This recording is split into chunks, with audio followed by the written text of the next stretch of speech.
What's up, guys? So, sitting here today in media room, and we're just kind of kicking some ideas around, different thoughts, and I would love to talk a little bit about some things my father has said.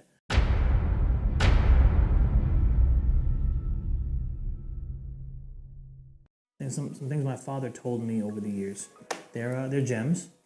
You know, I carry these things with me still today.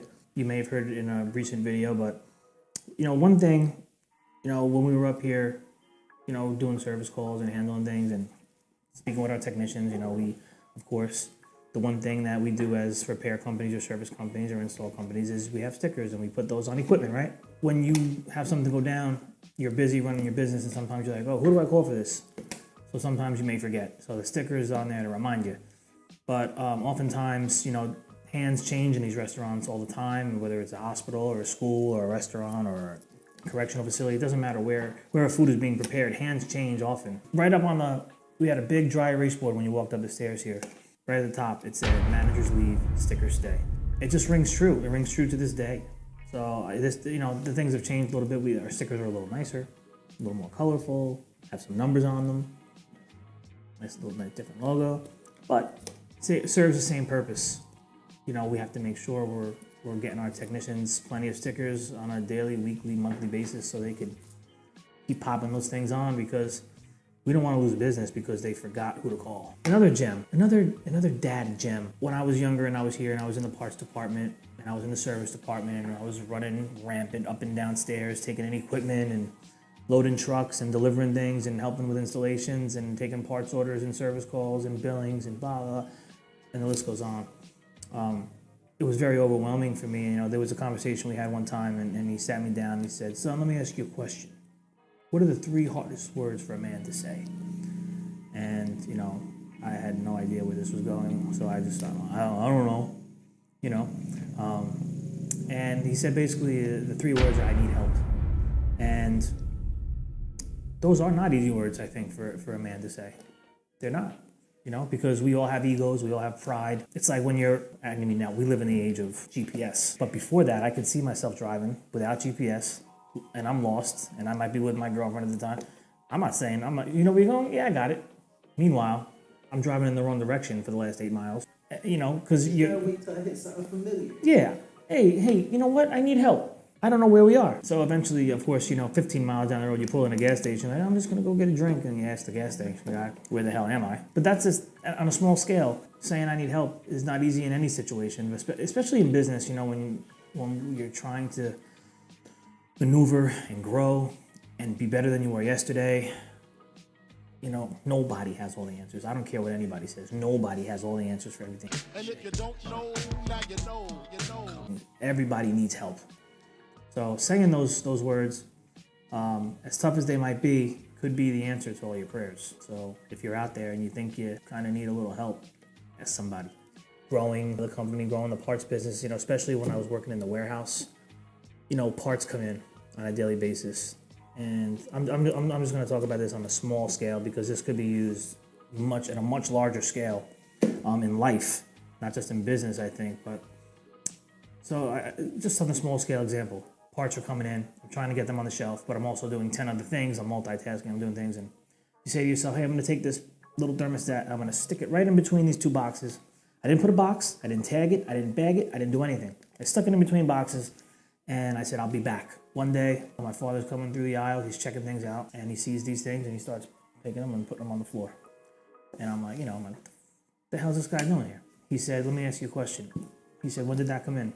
I said, I don't know, a couple days ago.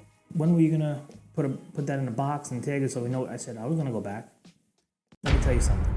Your heart may have been in the right place, but you were never going back because too many things were happening.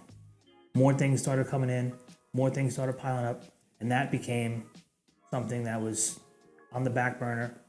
Maybe you'll get to it 6 months from now, but by then it's too late. Inventory needs to be put away proper the same day it comes in, bag tagged and tracked. And then the lesson there was, if you don't do it when it's in front of you, when it's happening, and you put it to the side, chances are you're never going back to it. And I try to tell myself, and listen, I'm not perfect at this. I mean, I still to this day put things to the side. I think we all do. But if we're more conscious of it, we might say to ourselves, you know what, I'm not going to put this aside. Or if I do think I'm going to put it to the side now, I say, I need help. And I go over and I say, hey, can you help me do this right now? Because I'm not going to get to it. Tackle the things that are in front of you as they're happening, because even though your heart's in the right place, chances are you're not going back. So Big Daddy's been right about a lot of things. Hate to admit that. Listen, this is for the kids. When mom and dad tell you things throughout your whole life, they're going to be right about everything they told you. Sometimes it hits you in your face when you're 21. Sometimes it hits you in your face when you're 36. It's coming. Yeah, they were right. And my father didn't, build something so great by not having the motivation, or as he calls it, the fire in the belly. You need the fire in the belly if you're going to build something, son. And it was an interesting story he told me when we were younger. There was a gentleman that lived across the street. He was a very successful guy. And my father would wake up in the morning. He told me that he always tried to beat this guy out of the house because this guy was super successful. And that was one thing that he knew he was doing, was he was up before everybody and starting the day before everybody and tackling problems before everybody. And so he would wake up at 6, look out the window, and see that car gone. He didn't get it. He'd wake up at 5:30, look out the window, car was gone. He would wake up at 5 a.m., look out the window, and that guy was gone already. No matter how early my father would wake up, this guy was gone. I mean, there were times he told me he'd wake up at 4 a.m., and that guy's car was gone already. My father was like, do I not go to sleep? Do I sit here, wait, watch, and see what this guy's... And it's not that he was in competition necessarily with this guy.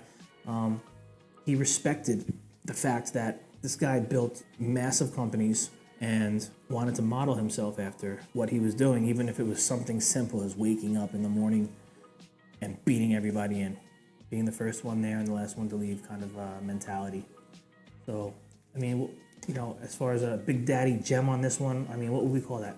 Chasing success? So, I mean, you can call this one beat success out the door in the morning. These are some of the things that he's always done. And, I wouldn't be sitting here today without him. I am not naive to that. But what I will say is, I've built upon what he's passed down. And I pay him back every day by doing the right thing, coming in every day, working hard, being good to people.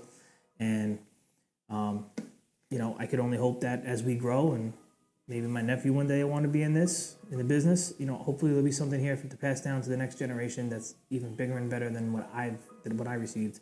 And that's the hope, to build something great, to build a legacy.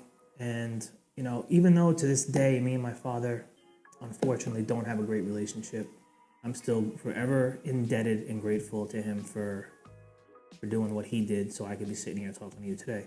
So that's how we're going to roll this video out. I hope you enjoyed it. Let me know some gems in the comments, or DM me with some things that maybe a mentor or a family member or your moms or dads or anybody bestowed upon you as you were growing up. Love to start a conversation on this. Could be kind of cool. So, Rich Malachi. Don't forget to hit subscribe. Don't forget to hit follow on all platforms. I appreciate you watching. It means so much to me. See you on the next one.